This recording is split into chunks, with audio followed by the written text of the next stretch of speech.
next speaker is Elissa Mandel, a late diagnosed autistic and ADHD adult, renowned speech-language pathologist and autism spectrum disorder clinical specialist.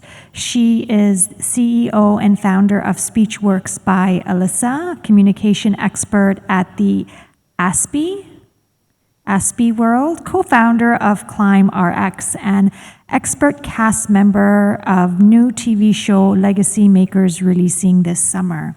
After years of masking to fit into the world that didn't understand her, she now uses her voice to change the future for non-speaking and speech-delayed children. Today, she's here to share her powerful story of masking, unmasking, and building a life of authenticity, purpose, and radical acceptance. Welcome.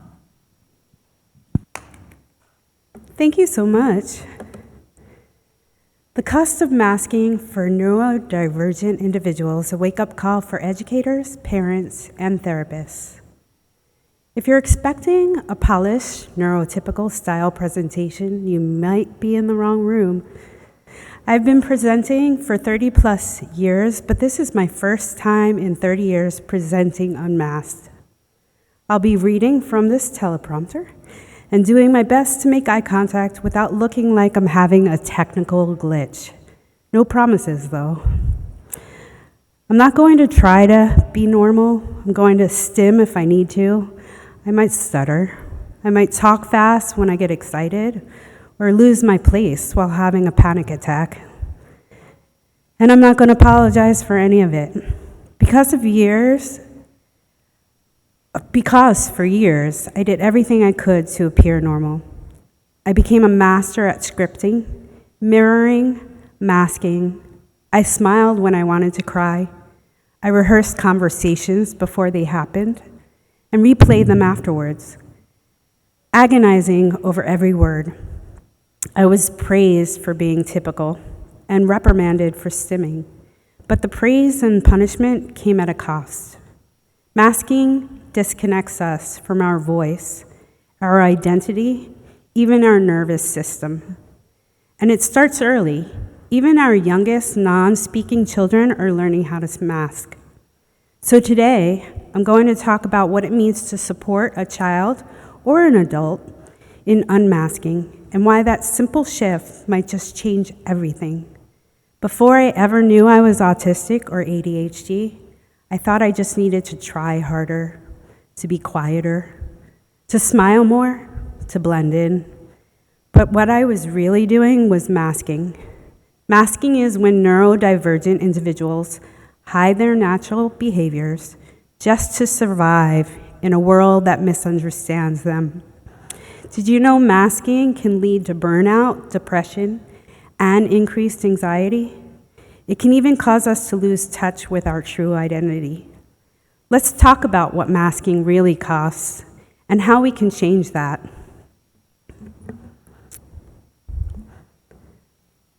Hello, I'm Elissa Renee, a late diagnosed autistic and ADHD adult who inspires others to lead a fulfilling life. I'm an influencer and content creator whose special interests are music, DJing, dancing, social media marketing, and online business marketing as a ClickFunnels ambassador. I'm also known professionally as Elissa R. Mandel, a certified speech-language pathologist and a certified autism spectrum disorder clinical specialist. I'm founder and CEO of SpeechWorks by Elissa, where I specialize in motor planning, oral motor placement, and auditory processing. For the past 30 years, I've been searching out the most progressive techniques in the world to help my clients, as well as myself. SpeechWorks by Elissa is a unique combination of progressive approaches that guides parents to push their child through motor and auditory development to learn how to talk verbally and live more independently. I'm also outreach manager and communication expert at the Aspie World, the first neurodivergent YouTube channel, and co-founder of ClimbRx, the largest online sensory community for parents and professionals of neurodivergent children. I am also proud to announce I've been casted on a new TV show called Legacy Makers as an expert to share my story and unique approach to learning. It's a show that's more than just an interview or a documentary. It's a blueprint for success, showcasing the strategies, tools, and stories from some of the most influential people in the world. It releases this summer. For years, I asked myself how to fit in a world that didn't understand me. Now I use my voice to change the future for non-speaking and speech-delayed children. Today, I want to talk about something I wish I had understood decades ago, masking. What it is, how it shaped my life, and how unmasking saved it.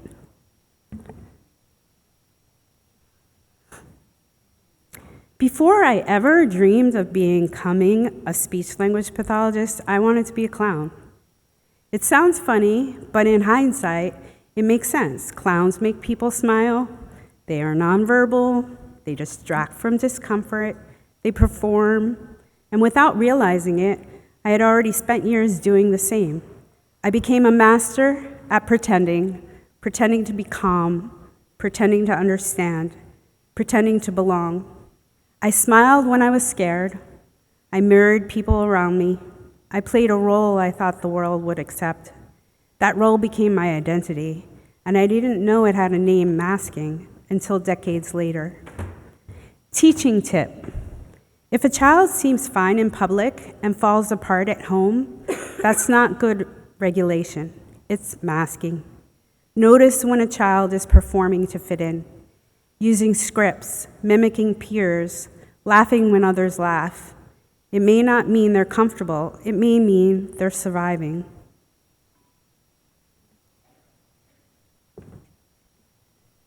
I was born premature and most likely would have been diagnosed with a motor planning disorder called apraxia of speech and a developmental delay. In kindergarten, I was selectively mute and had poor social skills.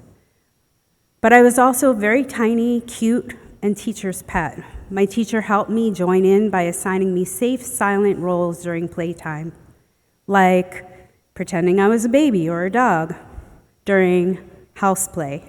That was my first memory of masking. I learned something that stuck with me for decades. If I played a role, I didn't have to speak. I didn't have to try to socialize. I just had to pretend, and that made people happy. Teaching tip. When children gravitate toward nonverbal speaking roles, that may be communication in itself. Give them roles that honor their strengths and support their communication style. Don't push them to speak before they feel safe. Look for signs of comfort, not just compliance.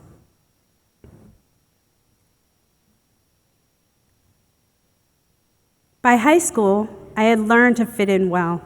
I grew up with the nickname Irma Spimp, my initials with a combination of spaz and wimp. At the time, I thought it was a cool name. My bike was referred to as Spimp Cycle. My car was referred to as Spimpmobile. My friends in art class even created a logo for my Spimp persona. Since I was undiagnosed through my school years, I embraced that nickname without really understanding what it meant. I knew I was different, but I couldn't pinpoint why. I became a pom-pom girl and dancer in junior high and high school. That gave me a way to interact non-verbally or talk about my special interests, music and movement, with some of the most popular peers in my school. I learned quickly that by putting myself in situations where I could avoid large gatherings or audiences and instead stay backstage in a small group setting, I could find unique ways to be social without needing the kind of communication that drained me. And yet all of this was still masking, just a more creative version of it. By the time I got to driver's education, I thought I could keep pretending. I nodded along with the teacher and students, acting like I understood everything. But when it was finally my turn behind the wheel, I crashed and totaled the driver's ed car in under 3 minutes. I'm grateful for the very compassionate police officer who heavily encouraged me to get back in the car the following week. That was a humbling lesson. Pretending doesn't teach you anything, but practice and support does.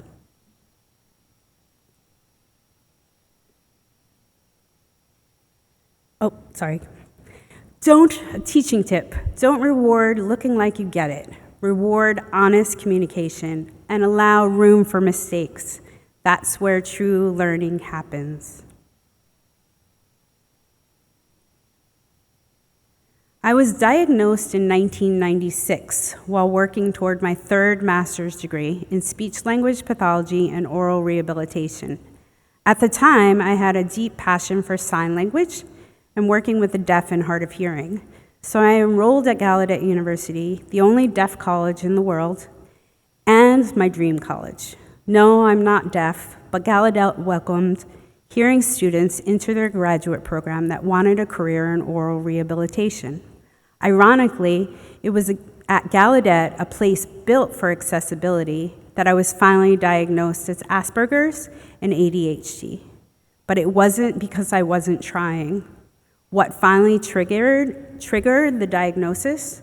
My professors noticed something strange.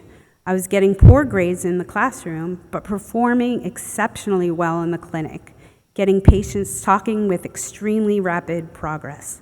The clinical staff questioned how could she be teaching as if she wrote the book, but she's unable to read or comprehend the books. That gap between what I could do in practice and what I couldn't seem to do on paper was the red flag that led to further testing. Results of neuropsychological testing revealed that my performance IQ was extremely high, while my verbal skills were well below average.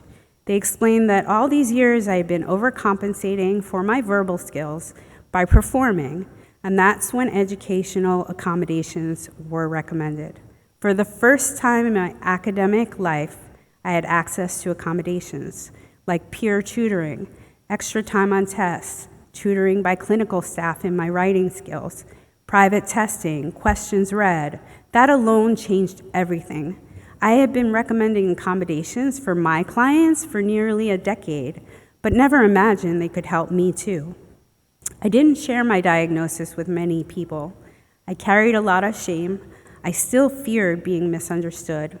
After graduation, I tried to learn more about ADHD in adults, but most resources at that time were built for children. The only thing I could find was CHAD, an organization designed to support kids with ADHD. A professional at that meeting told me and my family, you can't possibly have ADHD, adults grow out of it. So I stayed quiet and focused on my career. Eventually, I found a progressive ADHD coach in the late 90s who gave me tools to organize myself and get through my daily living tasks, but no one gave me a manual for unmasking. So I did what I always did. I smiled, I nodded, and I kept performing. Teaching tip, late diagnosis often comes with confusion, grief, and isolation. Never assume someone is too smart or too successful to be struggling. Masking often looks like achievement. You don't see the burnout behind the scenes. Be curious, not dismissive.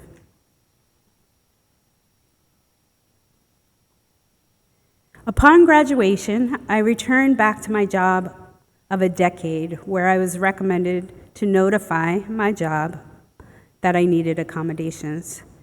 But who were the hardest people to reveal my diagnosis to? My boss and coworkers.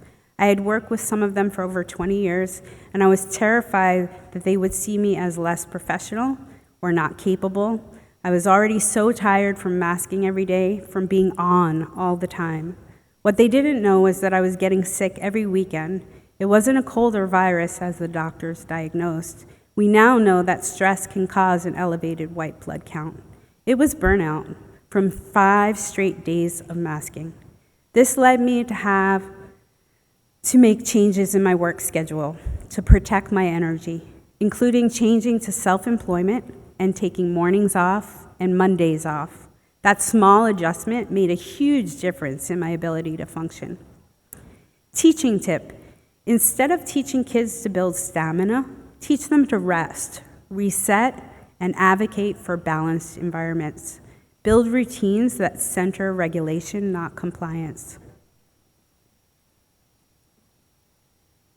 In 2021, I began working with Daniel Morgan-Jones from the Aspie World.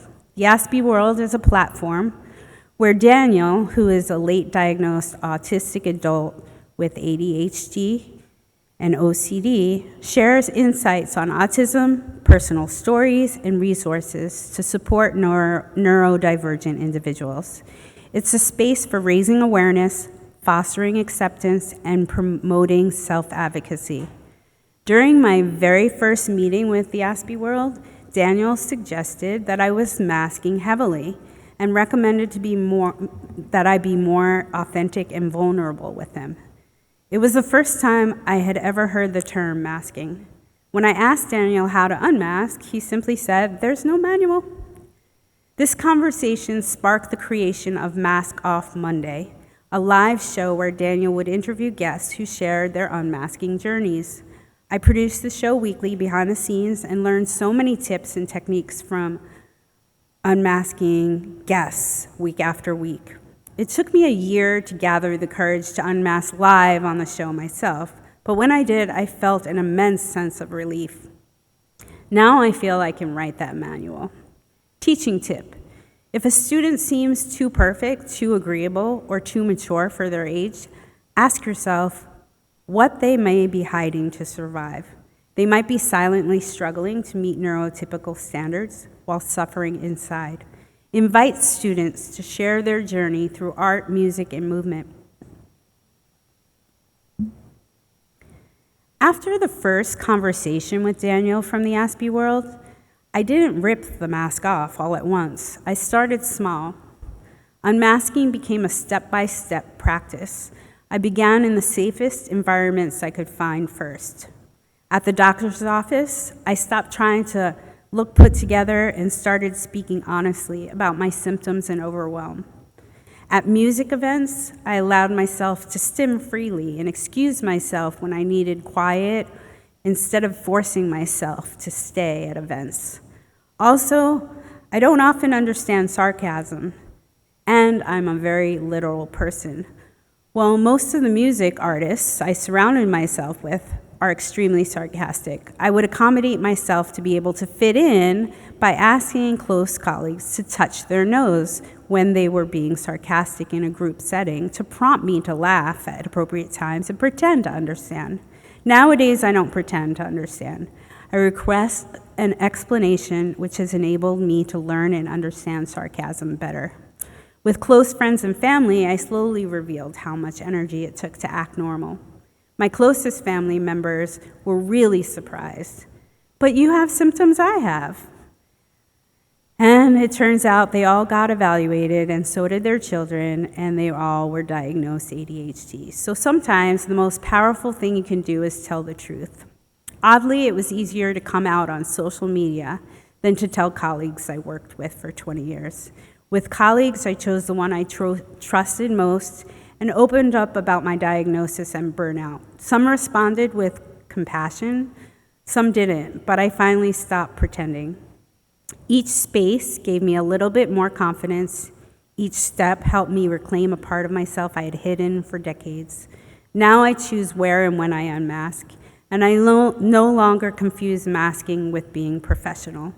Most of the time, I avoid environments where I need to mask. Teaching tip: normalize self-awareness and self-accommodation. Teach children and students to prepare scripts or visual aids to express their needs when they are too anxious to speak. Let them know it's okay to ask for what they need. We can appear calm even when we are in distress or pain. Ask questions. Support can change lives. Unmasking isn't about becoming someone new. It's about finally being who I am. I used to believe masking was the only way to succeed, but now I understand. Masking kept me surviving, not thriving. It came at the cost of my health, identity, and joy. What changed? I stopped chasing normal, and I started choosing real. Throughout my journey of unmasking, I've learned the importance of embracing authenticity, both for myself and the children I work with.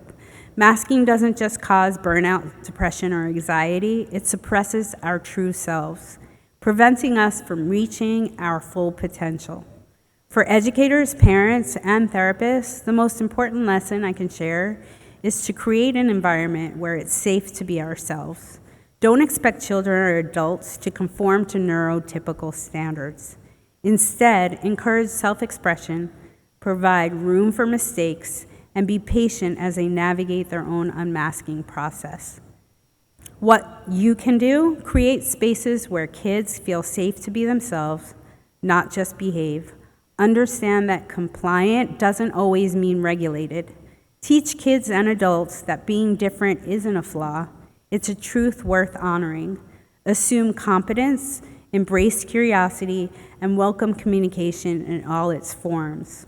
The best gift you can give a neurodivergent child is the safety to be their full self, without conditions, corrections, or shame. As Temple Grandin said, I am different, not less. I want to thank everybody for taking the time to understand the cost of masking and the power of unmasking. Every child deserves the chance to be seen, heard, and celebrated for who they truly are. Let's build a future where authenticity is not only accepted, but expected. Thank you so much.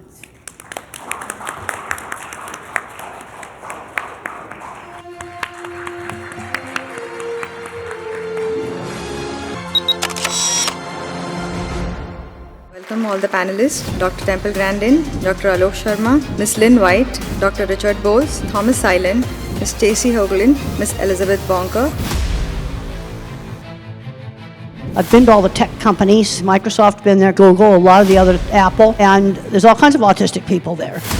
35% of autistics cannot use speech for communication. I learned to type at age 5. I stopped talking for 6 months, but I was also absorbing information like a sponge. I'm a geneticist, so that's what I focus on. It can teach you what things that can help to mitigate the problem. One of the things right now that's a big push right now is how hyperbaric medicine can affect autism, or positively, right? And hyperbaric oxygen therapy is one of the best anti-inflammatories. We are treating younger children at about 3 with stem cell therapy. Within 6 months, they are going off the spectrum. Every person that I ever met with autism, they all want to be a valuable member of society, to have a quality of life that every human wants to have. This is going to be a very unique panel discussion. I mean, we've got such distinguished people here coming from different backgrounds, different specialities, different age groups, different everything. This is an open discussion. It's open questions for all of you. But I'd like to kickstart the discussion by asking Temple, the autism that was there in your age group, or that Bill Gates describes, and the autism that you see now, could you share with us, what do you think, what is the difference? Well, I had definite speech delay, absolutely definite. Some of the things that have been discussed that might be possible causes didn't exist. I'm 77 years old, and then I'm thinking back to when I was a child and when I was young, people that would have been called Asperger's, where there's no speech delay. A lot of these grandparents that come up to me and talk to me, they're old enough that some of those other things wouldn't have caused it. And what I got to thinking about all of this, like there was some very severe stuff discussed, there's a lot of people where they're just slightly geeky. I think they've always been here. So is autism increased detection or something else? I think it's both.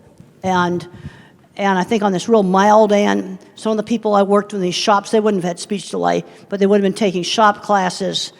And I think all the screen time has made a lot of stuff worse. But then you get into remains nonverbal. That's very severe. Regression at age 13. Then you have the kids that regress at age 3. Some of those kids, are those different?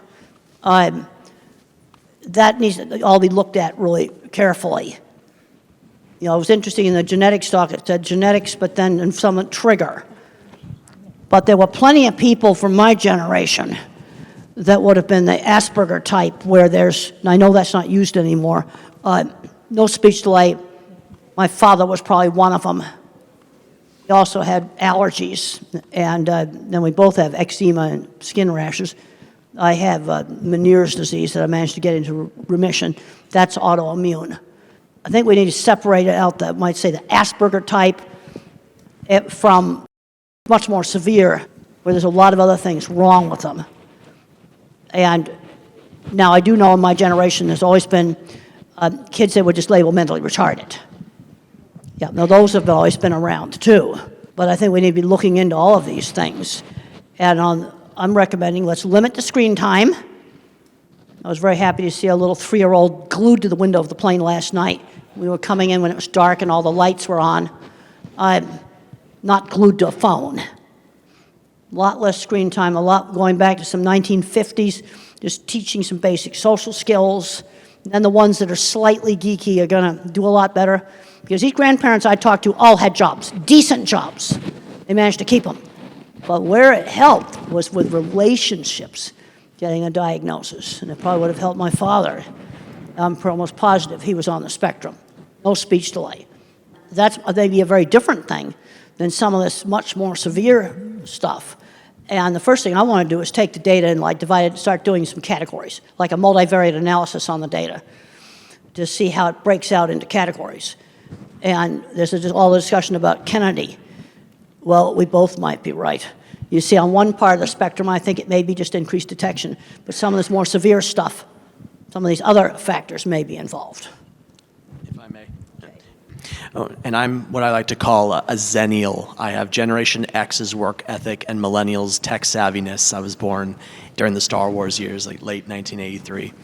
I just aged myself there. But I also see some of the development of how autism has appeared over the years. For instance, when I was first diagnosed, or even before I was diagnosed, I stopped talking for 6 months when I was about 2 years old.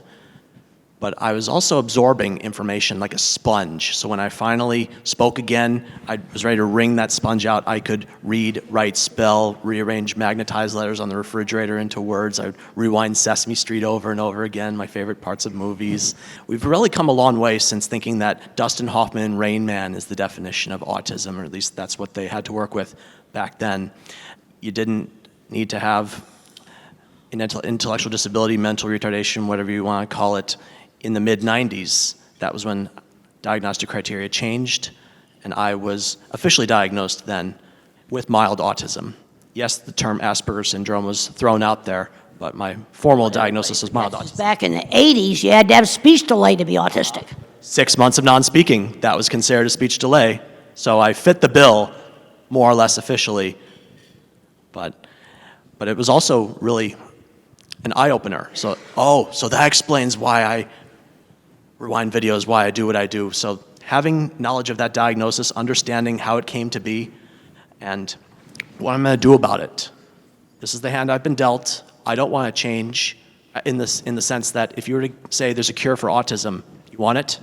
I'm saying no, because I am who I am, and I wouldn't be who I am without autism. And like I said, belief in yourself. Mm-hmm. In your own time and space. Well, so this is an open discussion. Anybody can jump in. So, Taita, do you want to talk about some of your work? Sure, I'm happy to. So just to give you a quick overview, as you kind of probably heard from me, I'm a pediatrician. I have cerebral palsy, was born a 28-weeker, 18 surgeries later. Here I sit by the grace of God as a pediatrician and a hyperbaric medicine physician. But one of the things that I do, I run a facility all across the United States and abroad doing hyperbaric medicine for special needs individuals, for both children and adults. I've treated all indications for hyperbaric oxygen therapy, the 17 that are approved in the US, and over 65 internationally. One of the things right now that's a big push right now is how hyperbaric medicine can affect autism, or positively, right? And hyperbaric oxygen therapy is one of the best anti-inflammatories out there available, better than prednisones, better than anything else like that. The big key, before I go into a little bit more, I'll take 2 minutes, it's important to note that correct type of hyperbaric chamber is necessary, right? As the president of the American College of Hyperbaric Medicine and a key opinion leader in that space, it's making sure that we don't have a lot of these soft shells and the misunderstanding of how to use hyperbaric medicine safely and effectively. But the bottom line is it does work because you're mobilizing stem cells through nitric oxide pathways, and you're able to see when you use hyperbaric oxygen therapy, it addresses... Are you saying the soft shells don't work? I'm saying that a lot of them aren't as effective. Yes, ma'am. I think that there's a safety effort there. They're not covered by the FDA. people don't have the right training. They work in terms of some depth, but I think that there's a larger breadth there that has to be, make sure you're doing it effectively and correctly, right? So we see this a lot. But you'll see a lot of anti-inflammatory processes and stem cell mobilization where you have actually an 8 to 12 times increase of your stem cells, and that's why these kids are improving. And when you combine them with some of Dr. Alok and other stem cell programs, you can see dramatic improvements. And so we're seeing the same kind of testimonies that you are showing in your presentation, Dr. Loke, new speech, ability to pick up new language. It's incredible results. Is your work published? Do you have scientific papers showing the results? There's well over 250 published papers, both in India and across the United States. There's actually, apart from that, there are just in autism, there's over 200 published papers in terms of showing the anti-inflammatory effects and how hyperbaric medicine can mitigate and improve autism and its effects. Richard, would you like to jump in? Genetics versus environment. It's not versus, it's always both. The genetics is who is at risk. I mean, let's face it, no one has perfect genetics and no one has a perfect environment. But some children are being affected and other children are not, even though they're in the same, very similar environment. The difference is genetic risk. But even if you have the genetic risk, does not necessarily mean that you're going to get it. You have to have a permissive environment as well. So it's 1 plus 1. You have to have both of them. I think that a lot of people are focusing on environment, and that's great because that's something you can do something about, but not that many people focus on the genetics. I'm a geneticist, so that's what I focus on, not that it's more important, but I think it's equally important. Knowing the genetic risk can teach you what things to avoid better. It can teach you what things that can help to mitigate the problem. Knowing the environmental risk can do the same thing. So I think they're equally important. Do you have any input? So much this entire week, right? We've heard so much about the new numbers and who's affected and who's not. And while, we definitely know that we have a greater number because physicians are better at diagnosing it, but they're getting better at diagnosing it because there's no more autism. So they're having more experience with it. I've been an educational advocate for 25 years. I have a son who's 30, who was really part of that initial bubble, if you will, where we saw significant growth. And I can certainly tell you, I work as an advocate in the 6th largest school district in this country. And the numbers of students who are in special education programs, not the kids we would have missed before, have grown so exponentially that the systems have not kept up with the numbers. And the children who are really getting what they need, whether it is through medical intervention, educational intervention, looking at housing and opportunities for employment, they're generally the kids whose parents remain the most active, because there are ways out there to be able to access the supports, but there's no silver platter. So it's really good that you guys are here because you're getting a bit of the silver platter here, but you really have to learn more as much as you can, because the services, even if somebody comes up with some like where it's from, if you will, we're still going to need to advocate for treatment, for housing, for job opportunities, for better education. So the needs to advocate is not going to decrease. If anything, it could actually increase. So I just encourage you all to do that. So I think the numbers are not just like, it's not just genetics, it's not just environmental, it's not just this type of autism versus that type of autism. I think that every person that I ever met with autism, and it doesn't really matter if they were a speaker or non-speaker, they all want to be a valuable member of society, have a job if that's what they choose, or to volunteer, but to have a quality of life that every human wants to have. Lynn, do you want to? I agree with everything you said, and I think one of the things that we have to do is, if we do start getting to the bottom of some of this, so to speak, is we cannot forget those who really still need us. There are way too many out there that are not getting what they need, and what I'm the most concerned about is if they come up tomorrow and say, these are the 3 things, so we're going to turn the numbers back around. Our children are here. These children are here. We have parents here who have come up to us and said, my child is 4 years old, help. Okay? We can't forget them. They're here. And I think everything she said is right. I don't work in the school system, she does, but I will tell you what I do know from on the homeschooling side, because I've been a long-term homeschooling activist, is there are a lot of parents who homeschool their children because they're frantic. It's not because they're, oh, I'm going to be a homeschool parent. It's, I don't know what else to do. And until we accept that we have to do more, I'm all about finding the solutions, but that's above my pay grade. I'm just trying to help the people that need the help. And in that vein, I failed finishing an Ironman twice before I succeeded the third time. And for those of you that don't know what an Ironman is, it's 2.4 miles of swimming, 112 miles of biking, and 26.2 miles of running, all in under 17 hours.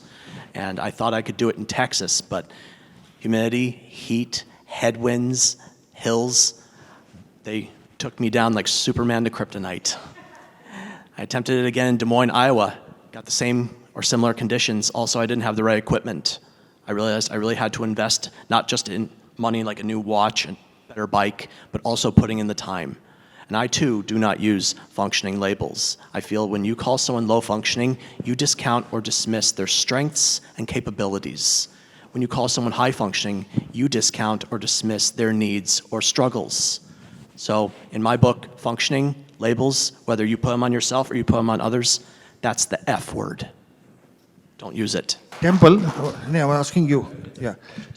Okay. Hypothetically, let's say RKF Jr. approached you to give advice on what the government needs to do, one, to maybe reduce the incidence of autism, and second, how to manage. What advice would you give the government?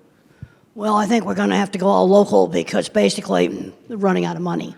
Okay. I've just looked at I went to several sources. I checked out our national budget. Over half of it supports seniors right now.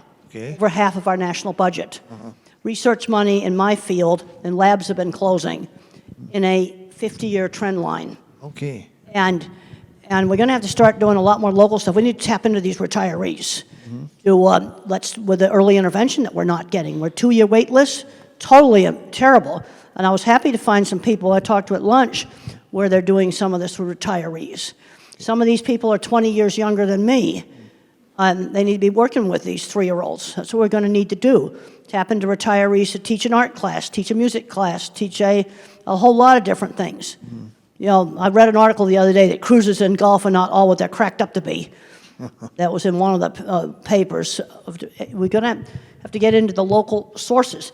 Also, over the years, I've changed my terminology. I have old publications that say high and low functioning. I can't change that. Okay. But my new publications, I'll call them nonverbal or non-speaking.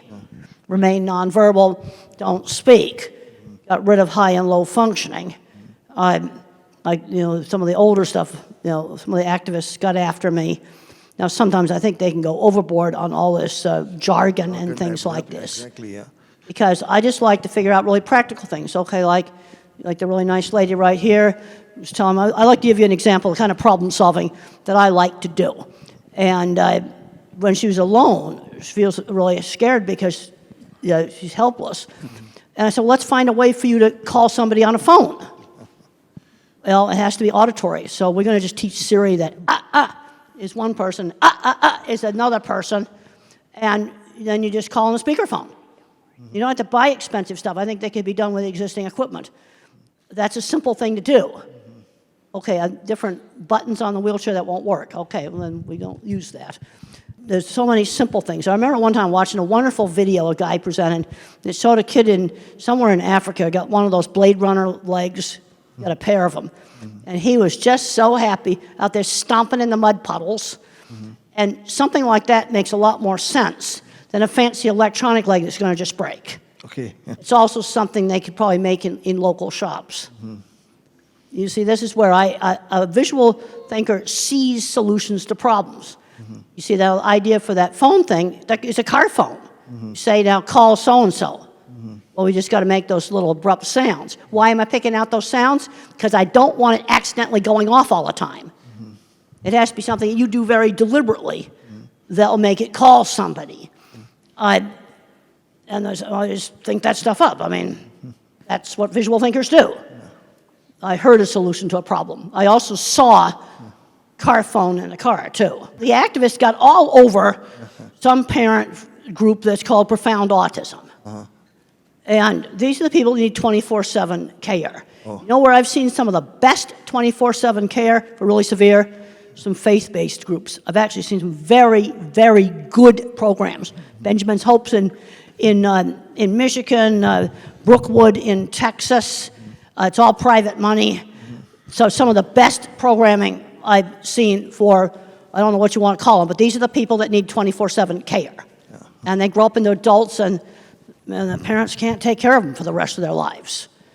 You know, that's just examples of some things I've seen that really worked well. We need more of that kind of stuff. So we'll touch on an important but sensitive topic. Tom spoke about his impending getting married, and you have chosen to live life by yourself. Between the two of you to discuss, because very often people on the spectrum who are older, they approach doctor and say, should we get a child married? What would be your advice? Oh, there's been some very successful marriages. And the wife runs the business. No, seriously. There's been some very successful marriages. I know 2 computer programmers that got together. That's been very successful. They're both on the spectrum. And you know what they did for their engagement dinner? You got to go to a white table restaurant. You got to have candles because you got to set the stage for a super romantic discussion on computer data storage systems because they are the most interesting thing in the world. And 2 chemists got together. Oh, okay. Yep, there's been, some of these you intend to have nonverbal autistic kids. Yeah, there's a place for getting married. I had one parent come to me and said, my son's doing great. He got married, bought a house, going just great. If my book helped somebody to do that, I think that's really a good thing. No, they should get to do all the things that regular people do. Some of them have got kids. That's been successful. I'm a problem solver. And I think I figured out a way for you to get a phone that you can use. They'll call 2 or 3, maybe at least 2 numbers. Because I'd be anxious too if I was you and I was all by myself. So, Tom, your views? For my part, as far as marriage goes, there was a time I thought I wouldn't get married. And I was in a relationship with a woman on the autism spectrum, but it didn't work out. My parents, and they're still together. My mom and dad are still married after 45 years, but they live over 1,000 miles away from me. There was a time they offered me the opportunity to move up to where they were going. I said, I've built a life here. I'm going to stay. So actually, my parents, as much as I love them, being out of the equation actually helped me blossom. Yeah. I see we have some agreement. and Rosetta, she had to step out to check on an order of hers, but we had met in person 6 years ago at an event, kind of like this one. So we knew each other in person, face to face, stayed in touch online. During the pandemic, she moved to Virginia. That's where she hails from. I was in California. Then I was doing the Ironman in Maryland, the one I finished. And before that, I said, I'd like to meet you again. So we made arrangements after I finished the Ironman to meet, and we decided to get married, and we're getting married in September. And there are people in my life, unfortunately, that are thinking this would never happen. And now that it is, they are struck. Don't you think that woman is the most gorgeous woman out there, crown or not? And for someone with autism, and she's not on the autism spectrum, but I am able to make our relationship work. We have our struggles, as any couple does, but we believe that it's going to work out. And statistically speaking, only about 7% of people with autism ever get married. And even fewer stay married. So we have some resistance, some difficult spots, but our love matters. And I really wish she was here to hear me say that. I would like to add, although that's very good, because as a pediatrician and as a person with a disability myself, I have a wife, 3 kids. One, we also adopted a special needs daughter who has Netherton syndrome from wound care side. We won't get into all that. But the point is, I'm sure you guys are familiar with the term ableism, right? A lot of times A neurotypical individual is going to say, well, back in the old days, I wanted to go to the movies. Well, we didn't want to invite Tyler because he couldn't walk up into the stairs, right? So they were trying to save my feelings because they didn't want me to fall down the stairs, for example, when really I just wanted to be invited to the movies, let's say. So the point of all this I'm making is you just got to look outside the box and allow, there's a lot of blessings. We're all handicapped. Mind the world can see. We're all struggling with something. We all wish we could change something about ourselves, and that's the whole point about whether you're on the spectrum or not, right? But I think it has very much, we have to combat ableism in this country. Going back to what I would say to RFK, if it was for me or for anybody else with a disability, is when we lose value in people, we start to fail. And I think that's where the slip is, even though maybe some of his comments, in his mind, he was actually trying to help. I want to believe that, right? He was talking about the severe autism where they're never going to get married. I mean, I see these kids. So do you, Dr. Sharma. So do you, the occupational therapist. That's a real thing that we deal with, and these parents are looking for hope. So I don't want to say that by any means he's inherently evil, but it's a crass comment, and realizing and finding people's value and how they navigate the world. And people that are non-speaking, if they're in a job, know the difference between real work and stupid little busy work. And the other place where I've seen some really great programs is when the chairman or the president of a company has a child with a disability. I've forgotten the name of the man that did the warehouses at the Walgreens pharmacy, the distribution warehouses. He changed the computer so you didn't have to read, and the crews with the intellectual disabilities did better than the so-called regular people working in these warehouses. You see where the top does it. I went and I visited a plant in Mexico that actually had a very good program. There was a guy there that had, he said we had a boardroom meeting, and he said, well, I have Asperger's, and I now support my family. I support my sick grandmother. He was very proud of that. They put boxes together. Well, they had a marble stair in their corporate office. 3 people carried the wheelchair upstairs. It sort of was just the attitude of doing it in the middle of Mexico. Again, an owner of a company that has a child with a severe disability makes stuff like this happen. So about 35% of autistics cannot use speech for communication. These non-speakers can learn to type. I learned to type at age 5. It's never too late to teach a non-speaker to type. With typing, we can be educated and live productive lives. Please read to your children. They understand what you are saying. You are teaching them to read. There are now thousands of typers around the world graduating from college. You need to work on these body issues. Thank you to all the doctors. You cannot learn if you feel terrible.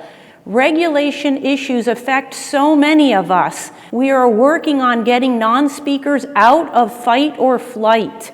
Communication and regulation for all. You can do this, parents. We appreciate all you do for us, even if we can't say the words. Non-speakers suffer in silence. Please use Communication for All to teach them to type free of charge. We have stencil sets to give you so you can give your child a voice, and we have them over here for after the presentation. First come, first serve, we want to give them away. C4A Academy is our program of instructional videos. You can do it. We are all human beings who want to connect. We don't want to be left alone. Take us out to museums and for walks in nature. You can learn from parents who have walked the path and autistics who live the life. Non-speakers have a motor disorder, not a cognitive one. We want to have relationships of all kinds. We are just like you. Look beyond our differences.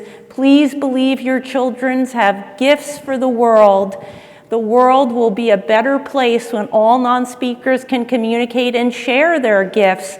There are more than 30 million non-speakers in the world and only a few thousand typers. Please join our mission to change this. Most non-speakers are diagnosed with intellectual disability, and we have a motor disorder. Don't believe the IQ tests. We need to learn to type to show you what we know. Giving an iPad with a picture exchange system is not enough. We need 26 letters to express ourselves and be educated. Please watch the Spellers movie on YouTube. It will show you how typing changes lives from hopeless to hopeful. Profound autism conflates non-speaking with intellectual disability wrongly. Non-speaking doesn't equal non-thinking. Teach them to type. We are all interdependent. I was extremely self-injurious and have great empathy. Please don't give up hope. The right doctor can help. A virus-triggered PANS, an autoimmune reaction. It is serious and needs expert treatment. Parents, keep pushing the medical science. You are the expert on your child. Find doctors that believe autism is a treatable condition.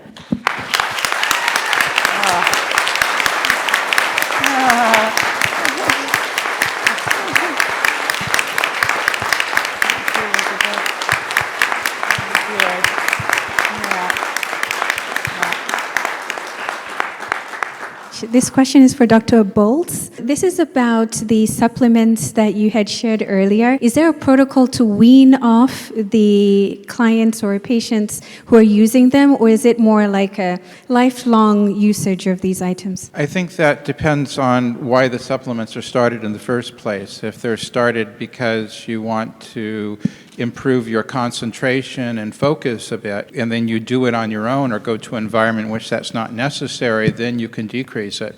But for the most part, autism was present at conception, at least the genetic component of it, and the neurological part was present in very early life.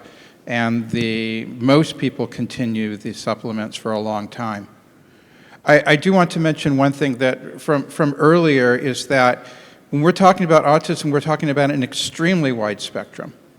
And on one side, you have the billionaires, and obviously they are employed and they are getting married, and they are thinking of themselves as neuro-unique and not disabled, and that's very, very valid, and they are actually offering a tremendous amount for society.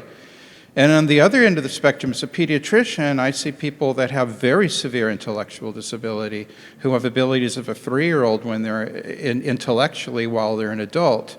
Maybe they can't even walk very well, maybe they have seizures, maybe they have serious problems as well. And those are also with autism. And those people are not going to get married and are not going to be employed. And then there's everything in between. There's a tremendous spectrum. And so it's really hard to talk about everything on the same spectrum with the same answer. I can't stress enough how much people underestimate the autism population. Yep. We are overlooked, we are undervalued, and unfortunately we believe what we are told, sometimes too much. When we're told we can't do something, we internalize it, we believe it, and we stick with that. It took a lot of me to get out of my own way and realize I don't have to listen to the haters. I'm going to do more with my life, and look where I'm going. Well, one of the things the projects that were shown in the HBO movie I did in the 70s, and I wanted to prove I wasn't stupid. That was a huge motivation for me, as a lot of people, since I couldn't do higher math, thought I was absolutely stupid and I wouldn't be able to do anything. And then I discovered these other people out there that owned machine shops, couldn't do higher math either, and were on the autism spectrum, and they had really good businesses and 20 patents. That made my day when I discovered them. How would you respond to people with autism or their family members who participate in self-isolation because of the maybe fear of judgment of going into the community, and what you would say maybe to inspire them to go into the community more and participate in the community more? Well, Mother always had me out in the community, and she had a very good sense of how she could stretch me and the things that I'd be capable of doing. Like, for example, when we went to my grandmother's house for Sunday dinner, for my exercise, I was allowed to play Beat the Elevator, and I could run up 5 flights of stairs before the elevator got there, and that kind of run the energy out of me. Another thing they did is I only had to sit at the family table for 20 minutes. Then I could ask to be excused, but if dessert wasn't served, I didn't get any. So if I wanted dessert, I had to stay. You see, she always put some choice in there, but she had a very good sense of how much to stretch me. And she realized that big, noisy crowds were sometimes a problem.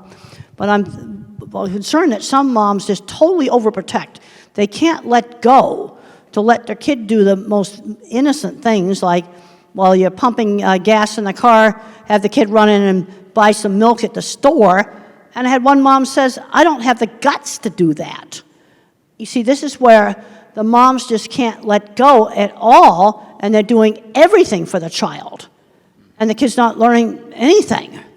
And I have a book called The Loving Push, and that was aimed at, getting these moms to get them out gradually doing things. You see, I've seen huge problems with everything being done for them, and they're not learning any skills. And we had a rule that it had to be on the list. So as soon as I knew how to write, I'd put things on the list, and I would help with grocery shopping. I'd go and get things on the list, put them in the basket. I was learning that at a very young age. Yes, and you do Walmart, for example, that's one of our big stores, when it's not so busy. In California, where I live, I don't know if they do it here in Florida or other places, there are certain reduced sensory hours. Like you can go in between like 7, 8 a.m., less lighting, less people, a lot more better shopping experience. But I've written a book, Come to Life, Your Guide to Self-Discovery, to address getting out there. Life doesn't come to you, my friends. It's up to you to come to life. Are we keeping our kids out from out there? And also in addressing the naysayers, the people that might be holding us back in a sense. That's in my book, My Glass is Full. And these are available for sale. Is in neuro needs, we have some people with autism that work for us, and they are in positions in which their abilities are perfect for their job. They are better than a neurotypical person at that job, because we know that they can do that, and we know autism. We just need to get the word out that these people have certain abilities that allow them to do things better than other people, that it's not charity, that employers will want to hire them. And they'll want to give them a good wage. We think that, this is what Dr. Grandin was talking about, is the way of fixing things in pictures and everything, is that they have abilities that other people don't have. We just need to get that word out. We wouldn't have any computers without all the people in the tech industry. And I've given talks there, and half those programmers are on the spectrum. Yeah, I've been to those companies. I've sat in their fancy restaurant, watched all the nerds come in. We need the skills. See, that's the thing. At one end of the spectrum, and you've got Steve Jobs and Bill Gates. Bill Gates is official now. He's on the spectrum. And he's had a very successful business. Another thing, both me and Bill Gates were taught that you give back. That was something we were both taught. I have put 23 graduate students through school paying for their masters and their PhDs. That's what I've done with the book money and speaking engagement money. And Bill Gates said you get huge amounts of money going into healthcare. We were both brought up in an era where you give back, which it's been really eye-opening for me to read his book, because so much of how we were brought up was very, very similar. Thank you so much for all of your work that you do. And I need to emphasize that profound autism is real. Work is being done right now to put it in the DSM so that we can have a specific name for the people that will require lifetime support. And as much as, of course, we want our kids to continue to grow and to thrive and to be as independent as possible, it's very important to recognize that for some people, they are not going to be independent. And the best thing that we can do is continue to support them, have trained caregivers, because one day we're not going to be here anymore, and our kids are still going to need care. And the system is very broken for them. And it's hard. Autism is not always awesome for everyone. It's hard. And, when you see kids that are or adults that are beating their heads and they've lost their eyesight because they're banging their head on the wall, these are real things that they're dealing with. And so it's a big spectrum. Yes. When we adopted our kiddo that's special needs, the developmental doctor, the first thing that he told us to do was watch your movie, Dr. Grandin. And it was amazing for us. And it was very eye-opening. And the encouragement was there for him, and we are still encouraging our kiddo. But he's almost 20 years old, and he still can't use the bathroom by himself, not completely independent. He can't brush his teeth by himself, and that's a goal that he worked on the entire time that he was in school. So we have to recognize that, he's not going to get married. He's not going to be able to live the same life that my other kids can live. He's not going to be able to drive a car. But any improvement that he can make towards being independent, we're going to continue to push him. I mean, he's still in therapy. He just got on a horse 2 weeks ago. We were shocked about that. We never thought he would get on the horse. We thought he's going to go and brush the hair of the horse and just be there. But no, he did. And so that improvement that he made, I mean, we're thrilled, and we're going to continue to do that. But we also have to prepare him and his brothers and sisters that, he's going to need care after we're gone. So I just wanted to say that remember, and I appreciate everybody's positivity, but remember that for some people, they have kids and family members with profound autism that are going to need lifetime care. I totally agree with you. In my talks, one of the things I talk about all the time is we're going from Einstein that somebody is going to need, constant care, 24/7 care. You see, this is one of the problems. And it's such a big spectrum, all with the same word on it. And I totally agree with you. And every talk I do, I make a point of, some of the activists attack the term profound autism. And I'm not the one who's attacking it. People that have the loudest voice are putting in the input, but the people that can't speak and their caregivers, God bless them, are tired. I mean, it's all you can do to pay the bills and take care of a person, change adult diapers, emergency room visits. Nobody wants to babysit, so you can forget going places. It's hard. So those people are left out of the research and the statistics. And so it's important for us as the autism community as a whole to remember that 27%. Okay, now I'm very interested in the 27%. That's profound autistics. Okay, where that figure came from. Just from my experience, I'm pretty sure that's correct. I was just at the Profound Autism Summit last week in Boston, and that was the figures that they gave, and I trust But that. I've seen parents just completely stressed out. I remember one respite program they had in Texas, and the family was so stressed out, they just put the music on in their air-conditioned car and just laid there for 4 hours. That was how stressed out they were. 4 hours of respite, and this is very different than somebody like me or somebody like Bill Gates. It's a totally different thing. And then you have some that are kind of medium that may not be totally independent, but they can do a lot of life skills. It's such a big spectrum. I really believe that what we need more people that care, more people that don't have autism, that care, like teenagers and, like you said, seniors, that can help parents, that are trained, that there just needs to be more compassion in our society, and I feel like that should be a part of the message that the autism community is putting out there. Well, the other problem we got was certain advocacy, autism community, they attacked me, they've called me ableist, they called me bad things. Some of it, they just put so much venom out there, right, that you're not actually getting things done. One of the things that 25 years, and remember, I'm 25 years in the construction industry, and I have found that it affects how I think about things. You have to build things and solve problems and not just talk about it. You got to do stuff. You got to get projects done. You got to make them work. You got to not fight everybody. You don't get jobs done doing that. It is to support children like yours that I made that comment that didn't go over well. that autism is a very large spectrum. I see kids that appear to be profound. Some of them become mild autism because of the right treatment. Sometimes we find the exact gene and they get much better. Some of them become moderate autism, but some of them stay profound, even if we find the gene. Some of them we can't help today in 2025, no matter what we do. And you're right, the community is not really supporting them to the degree that perhaps that we should. And we need to consider them as well as the others.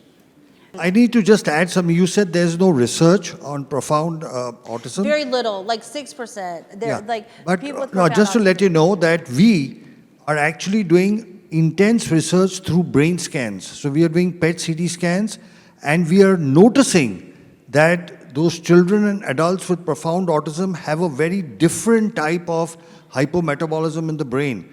So we are able to, through brain scans, separate the mild from the moderate from the severe. And we are also able to, we can also see which parts of the brain are working more and what special skill sets they could possibly have. So today, especially in the neuroimaging world, the focus is shifting from what they cannot do, the brain that is not working properly, to what they can do. And as in all the talks, including what Temple spoke about and Tom spoke about, once we identify what is the thing that they are specially connected to, feel about, and then give them coaching in that, they do miracles. Now the treatments that we have, the treatment that Titler said, hyperbaric oxygen, our own treatment with stem cell therapy, we are able to help the people with profound autism as well, because the stem cells go and repair that part of the brain which is damaged. And we are seeing non-verbal, there's no question about the improvement. A child who's non-verbal for 8-9 years starts talking, Now there is no question about whether it worked or not, because you're non-verbal, and surprisingly, among the first things that the children say, they tell their mothers, "I love you, mommy." We've got dozens of kids where among the first things that comes out is expression of love. It was just bottled up inside, and it actually gets expressed. Yes, there is work being done. Those distinctions are happening, and it is likely that in the future, the combination of stem cells with hyperbaric oxygen and rehab will possibly help the children. I want to make a quick comment to you. Go ahead. One thing you didn't say in what you just talked about with profound autism, you voluntarily took that on, which is amazing. Not a lot of people would do what you did. Mm-hmm. Thank you for your contribution. So that's Rosetta. a lot. You're on, Rosetta. We are here because we're together, right? Because we love one another. We're talking about autism. These great people on this panel have different views, different point of views. Remember, we look at life different ways. Each person brings something great to the table. So let's respect every person on the panel, and everyone here is being respected. The thing I would like to point out is that I remember going to Tanzania, and Tom and I was talking with a lady there. She said the moment her son was born, her and her husband was told he will never be married. She would never have grandkids.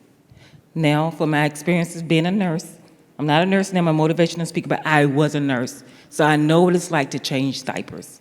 I know what it's like to take care of someone. But I also know patients that are underestimated. So it's very important, no matter what you're told about your child or your loved one, never set the bar so low that you keep it there, that you miss something great about your loved ones. I love you all. Thank you for your time. So 2 days ago, we went to our neurologist, and we were trying to understand, is there a way of defining physically in the brain autism? And she said no. She provided certain suggestions, and we felt so bad that we didn't tell her that 2 weeks before we have had stem cell treatment in India. So there's such a bad perception in the US, unfortunately. And one of the things that she said is there's no research. In our minds, like, Dr. Sharma has all the research in the world. Specifically, she pointed out to Duke University. Duke University is the one that has done the most studies in the US, but they only do stem cell treatments for kids with cancer. So my suggestion and pledge, Dr. Sharma, how can we let the world about your research? And I know you have it. You are open to give it to anyone who wants it. What can we do, us here, to help the world know about the success of your treatment? Whether it's leaders, politicians, regulators, they finally listen to people. You're the real voice. You are what is real. All of us, some of us, have professions, some of us have a conflict of interest, some of us have particular preferences or beliefs, but parents have one and only one thing in their mind, the well-being of their children. Is there anything else that you can even think of? Nothing. So your voice is the voice that will be heard. And when you speak it loud enough and repeat it enough, there will be a change. Change comes about when people like you speak out. Because, we believe our own clinical experience is showing us that when we are treating younger children at about 3 with stem cell therapy, within 6 months they are going off the spectrum. The older the child, the longer it takes. And it is my hope and dream that one day this becomes a standard of care. The moment it is diagnosed, especially kids who are profound, will need it. There are children who will not need it. There are a whole lot of children who are mild, who adapt and who get along with life very well. But not everyone. There will be what she's talking about, the profound kids who need help. There's something called a hole in the heart. Kids with Down syndrome have a hole in the heart. If you have a hole in the heart, you fix it. The cardiac surgeon will go and do something and fix it. So if there is severe and profound damage, it needs to be fixed. And what we are seeing is that once you fix that, whether it's hyperbaric oxygen, whether it's micronutrients, whether it's the supplements that he was talking about, whether it's the stem cell I talk about, whether it's the rehab he talks about, in my lecture I said it all works together. So your voice is the voice that will be heard. Anybody else, any questions? I have one question. I'm watching with the gentleman behind me who is telling about that. Even my neurologist did not believe when we started the stem cell therapy for my son. But after 3 or 4 visits to India to the neurogen, the changes she saw in the kid, it's unbelievable. My son is the same patient for the last 6 to 7 years with the same neurologist, with the therapies and everything. The development, what she saw after stem cell therapy is totally different. We could able to make understand the neurologist, but the school system did not understanding us actually. Some of my friends, when they go to this kind of a different kind of a therapy out of the book, which is not profound in very popular in USA, they're not even going to tell in their schools actually. They're telling that we're going to vacation for 5 days, 6 days. We did the same thing. We went to the school. I said my kid got help. If somebody needs help, you call my number, I'll tell them the same thing. I told every parent who called me, and I given the number, I told him that what are the benefits which my kid got. I feel if we don't keep the awareness of these things, of different methods, it is impossible to help the whole community. The community needs help. We have to be together to help the system. Because if the system doesn't help, we have to come up from our own side from here and help the system. My son can see a video now. Yeah. Head, shoulders, knees, and toes. And by God, he's following the video for the first time in his life, touching his head, his shoulders, his knees, and toes. He can say 3 weeks out of a stem cell. He can say 1, 2, 3, 4, 5, 6, 7, 8, 9, 10, even though he has apraxia, and sometimes he closes his mouth to talk. A, B, C, D, E, F, G, and we practice that every day. It's a miracle. It's science. But there's science behind it. You tell the doctor in the U.S., and there's where is that coming from? We feel uncomfortable telling them because they tell us there's no research. And that's why even though we speak up, we feel outcast. Because that's the system in the U.S. today. It punishes anyone that does any research outside the United States. They don't consider that research. It's I haven't seen any research. Neurologist practicing over 20 years. His pediatrician who didn't believe started believing after she saw the improvements. Go back and say, this is the improvements. Your child was not talking. He's talking within 3 weeks of the stem cell therapy. There is no rocket science to it. A child not talking starts saying ABC till Z after 3 weeks. That's a positive sign. Let the world know it. Speak up for it, and then slowly things will change. And we now have the present health secretary, R.K. Jr., he has actually tweeted about stem cells and hyperbarics. He's actually tweeted that these are things that were intentionally suppressed. He says it openly. He says these were suppressed by the FDA. The health secretary of the United States is saying that treatments like hyperbaric stem cell and all these other nutraceuticals, he mentions nutraceuticals, were intentionally suppressed. So when you speak up, they will listen. People do listen to parents. Yes, and what I did is, I did not listen to any of the parents or anything. I keep on stressing that, yes, we are treating with the same thing, we are treating with the same thing.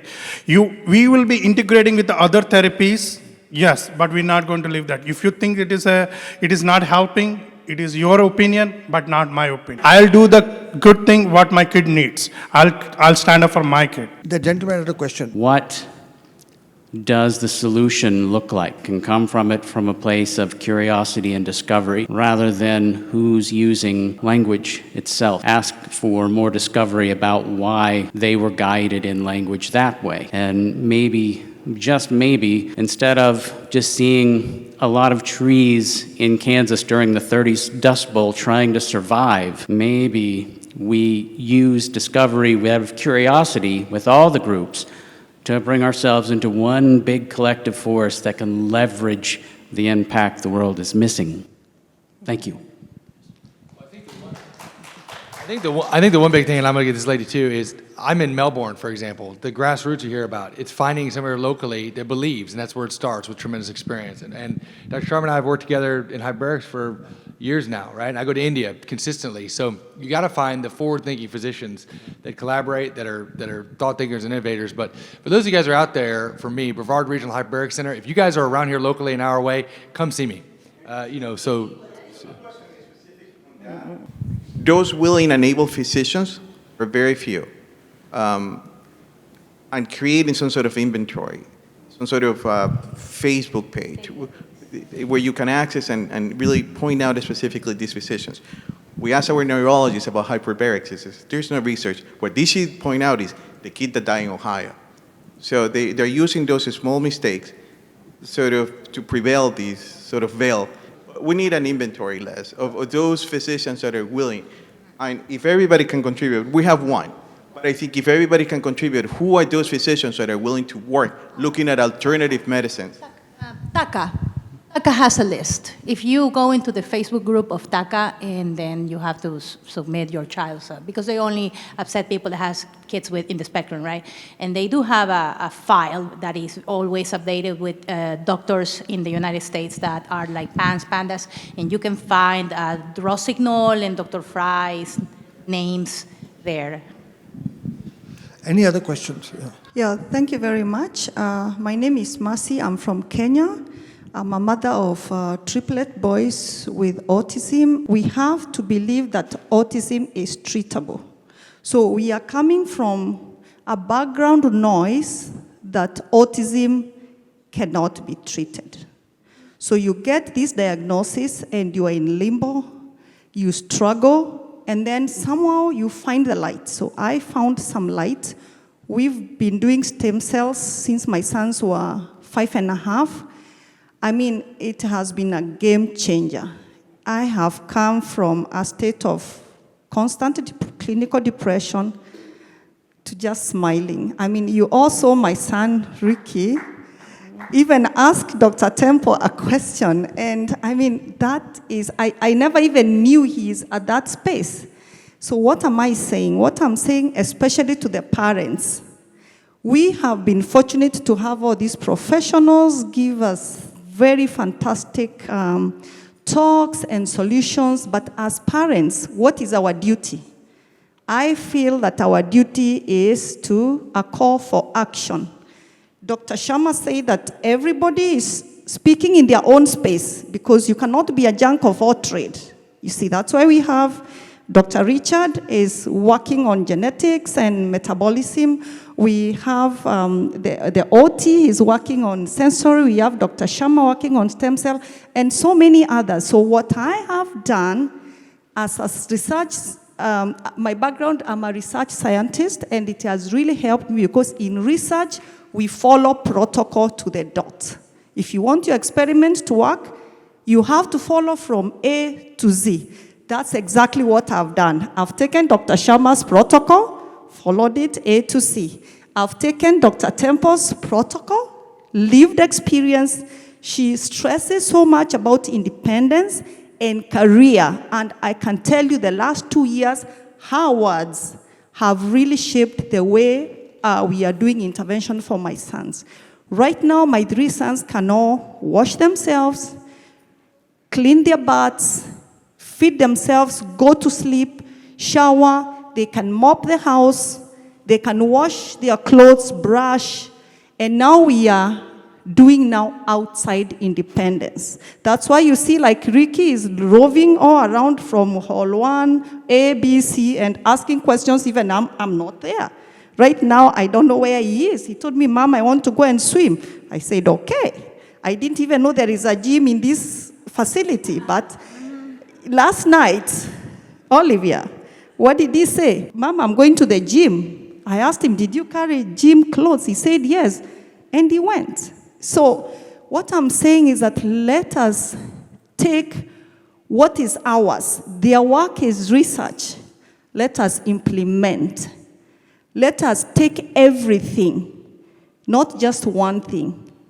It's all about, they have said it's research, and many parents ask me, Mercy, will stem cell work for my children? I'm like, yeah, because it's research. It doesn't know Lenny, it doesn't know your son, it has no face. It's research. Just follow the protocol. You know that stem cell cannot work on its own. Work on the diet, metabolism, work on multidisciplinary neurorehabilitation, and definitely be patient. For us, it's been a journey of 8 years. Those who were in Sylvie's talk yesterday morning, they saw my son riding a bicycle, participating in a charity event to raise funds for a school of special needs, and he was actually riding in a crowded highway. I mean, I saw that and I'm still smitten, I'm still overwhelmed. So please, parents, let's take our mat and walk. Thank you. I wanted to ask Elizabeth what we can do to help you and your mission and the legislation, to have legislation passed in the government. We need to fight to enforce the Americans with Disabilities Act in schools, which is something that she is desperately trying to do for families across the country who, even after they learn how to type, are being denied that accommodation in their schools. So again, there's so many things to do. Thank you for the question. That's only one of many things. But you can go to our website, communication, 4all.org, and we have a take action section. And it'll tell you about what Elizabeth is doing to try to help all those who suffer in silence. Thank you, Elizabeth. Thank you. So we'd like to wind up now. We'll ask each panel member to give a concluding remark. Lynn? I just think that conversations like this are what are needed. We all look at it differently, and that's what makes it right. Because if we all with each other all the time, the world would be a very boring place. Mm-hmm. And we each have our different needs that don't make anybody less or anybody more. We just all need to work together. And I want to say this. Meeting Elizabeth was my highlight. Mm-hmm. She's right. We have to fight. And guess what? Parents, we do know our children. And when we fight for our children, sometimes we take on a role we didn't want to take on, but at the end of the day, we can inspire other parents to fight for their children. Because I've had people say to me, I don't have your personality. I'm not willing to just take somebody on. And I say, you don't have to have my personality. You just need to believe in your child. Mm-hmm. Thank you, please. Welcome, please. Yeah, well, I mean, I think Elizabeth kind of says it all up there. But just to go to what you guys were saying, just real quick for a minute, when my son was little, we got very quickly, as soon as he got diagnosed, we got into looking at bio treatments. And we did the gluten and casein-free diet. And when I took him back, because I don't know, I guess I had this thought in my head, because they keep wanting you to come back, like they're going to say something different. And so I took him back like the next year to that same neurologist, and he's like, wow, what are you doing? He looks pretty good. Like, what's happening? And I was like, well, I have him on his diet, and he's making all this tremendous progress. The doctor said to me, the neurologist, it was a neurologist, a pediatric neurologist, he said, shooting darts in the dark. And I said, hand me the dart. And so, you know, you take people's as much information as you can. You talk to people who have, who are experts in the field, and then you make the best decision you can for your family. Some of us physicians, like myself, have been around for a while, and we've been treating autism successfully for 30 years, and you're right, the institutions still don't believe that it works. I'm trying to publish as much as I can. It's a drop in the bucket for what we need. A lot of people are doing the same. The parents need to fight. Hopefully we have an administration now that is listening. At least now they are. Maybe they'll make a difference. With autism increasing so incredibly rapidly, this is going to become a societal suicide mission if we don't immediately get off the tracks and do something about it now and take care of all the kids along the way. Thank you. No one tells your story better than you do. And too many of us are struggling to tell it. But when you find your voice and use it, that's when your life transforms for the better and other people's lives transform for the better. So go out there and do what needs to be done. Some of us have more work to do than others. We have come a long way, but we have a very long way to go. And I'm not much of a gardener, but I think every one of us is like a flower, and we might bloom later in life. Certain circumstances promote or stop our growth. Find the place where you can not only survive, but thrive. That's why I finished my first in Maryland. No heat, no humidity, no headwinds, no hills. I did it. You can find the place you can survive and thrive too. Go get it. Final thoughts? Well, yeah, working on more and more independence. I definitely believe in that. Unfortunately, I'm seeing too many young adults that have become recluses in their room. That's something I was never allowed to do. You know, they were always getting me out doing things, but there was always choices. For example, when I was afraid to go to my aunt's ranch, which involved getting on an airplane and flying from New York to Arizona, there was a choice, 1 week or all summer. Not going wasn't a choice. You give some choices. Just like I talked about the kid that wouldn't put the phone in the x-ray machine. He can leave the phone at home or put it in the dog dish or put it in his backpack. Those are the choices. It goes to the airport, it goes in the x-ray, period. But there's some choice as to how you do it. And I've worked with so many people professionally that I know are on the autism spectrum. I've been to all the tech companies. You know, Microsoft, been there, Google, a lot of the other, Apple, and there's all kinds of autistic people there. You see, this is the problem we've got. At one end of the spectrum, you've got that, and at the other end of the spectrum, you've got, I'm going to call them the 24/7. These are the people that need constant care, and some of them have varying amounts of problems. And I think it's this population you may be more likely to find that some of these treatments work. I'm on a gluten-free diet now for heartburn. That only started last year.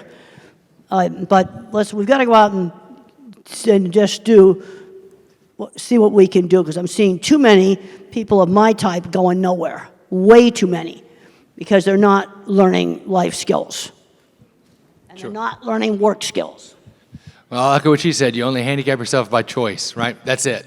We're here as a physician that's devoted my life to doing this as well. We're here, and I think you just have to find your village. You guys know that, but at least locally, if I could be an asset to you an hour way around, let us know. And you're looking at a panel that believes the same thing. It's not pseudoscience. It is grounded in science. We're just forward way thinking and combining it all. As Dr. Sharma said, it's a multifactorial approach. And when you do that, combining all these different modalities, you can see dramatic miracles in your kids' lives. And every study that you look at with hyperbaric oxygen therapy, stem cells, no matter what, just like in my own life, it all showed improvement in quality of life. And is that now all we're all looking for? That's exactly it. So find your doctors, find the people that believe in you, and go get it. So thank you. I'd like to thank all of you for being a wonderful audience. We want you to know that as parents of children on the spectrum, you, for those of us professionals here, are our inspiration, our motivation. You are the wind below our wings that keeps us doing what we are doing, because very often the work we do is in the face of stiff opposition and resistance. But what you need to know is all of us in our own way, okay, whatever aspect of medicine we practice, rehabilitation we practice, will continue to do the best that we can to ensure that all the, whether they are children or adults on the spectrum, are able to be the best of what they are. We are able to bring out the best potential within them. The work that we are doing with stem cells, and we've treated over 6,000 children with autism, a total of 15,000 patients, including cerebral palsy. We have over 100 publications. So the research is there. It's just a matter of time as more and more, like your children start improving and start speaking, as more and more people get to know, this will be available everywhere. The truth, real science, real treatments cannot be hidden and suppressed forever. It will come out. And it is my belief that it's a combination of comprehensive rehab, micronutrient supplementation, rehabilitation, hyperbaric oxygen, and the stem cell that we do, and all the advice that Temple has given. If you listen to Temple, I suggest you watch her movies, you watch her podcast. She gives you very simple advice. That one advice, talk slowly, results in tremendous speech improvements. That's simple advice. So sometimes it's a very simple advice. It's not something high-tech that brings about the best results. So I want to thank all the panel. Thank you for the wonderful discussion. Thank you for being here. And thank you very much.